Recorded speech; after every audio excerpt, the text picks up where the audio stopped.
¿Qué tal chicos? ¿Cómo están? Bienvenidos a una clase más de física. En esta oportunidad vamos a trabajar con los vectores. ¿Qué es un vector inicialmente? Un vector está definido de la siguiente manera. Es un ente matemático que sirve para representar magnitudes vectoriales, es decir, aquellas que requieren de una especificación completa de dirección y sentido aparte de su módulo. Bueno, gráficamente, si tenemos un plano horizontal, un vector está definido de la siguiente manera. Es una flechita que posee tres características. Esto sería nuestro vector.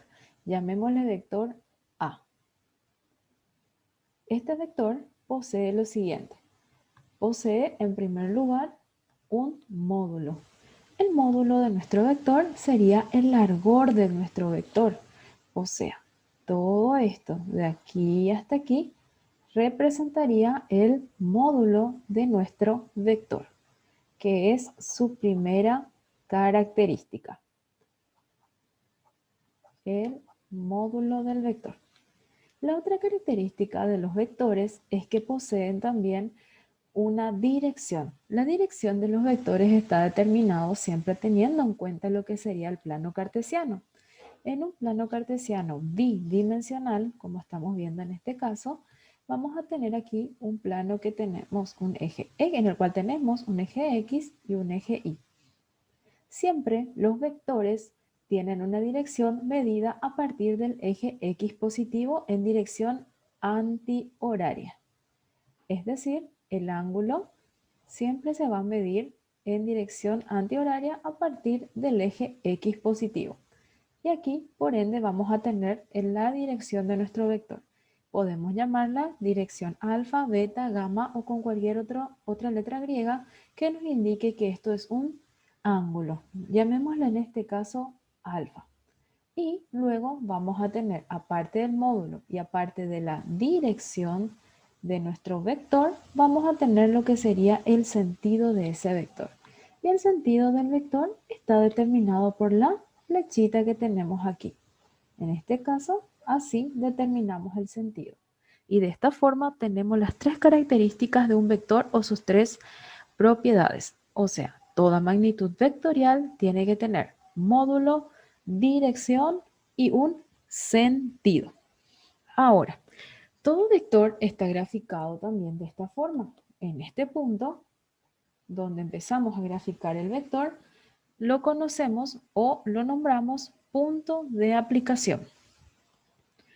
Este punto es donde nosotros comenzamos a graficar nuestro vector.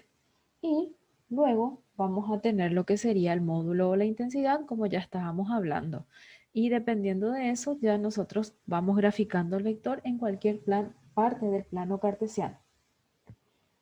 Un vector puede representarte mediante una letra mayúscula, como la he representado en este punto, o con una flecha sobre ella. En este caso, aquí tenemos nuestro vector A. O también se puede hacer con una letra mayúscula en negrita. Lo que más se utiliza para representar un vector es la letra mayúscula con la flechita encima de la letra. Y para la manuscrita, como les estoy diciendo, es lo más recomendable. El módulo de un vector siempre es una cantidad escalar. ¿Por qué? Porque me indica una cantidad. Entonces tengamos en cuenta que el módulo de nuestro vector siempre es un número, es decir, una cantidad escalar, pues me está indicando la longitud que va a tener nuestro vector. ¿Cómo se representa el módulo de un vector? El módulo de un vector se representa de esta manera. Siempre el vector A con la flechita y colocamos dentro de lo que serían las barras de valor absoluto entre dos barras. Y así nosotros vamos a tener lo que sería el módulo del vector o la medida que tiene nuestro vector. De esta forma, por ejemplo, nosotros podemos dar aquí lo siguiente. Tenemos el vector velocidad. El vector velocidad tiene un módulo, una dirección y un sentido.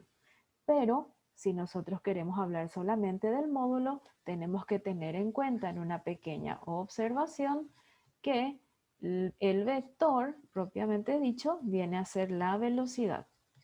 ¿Y quién sería el escalar entonces de la velocidad?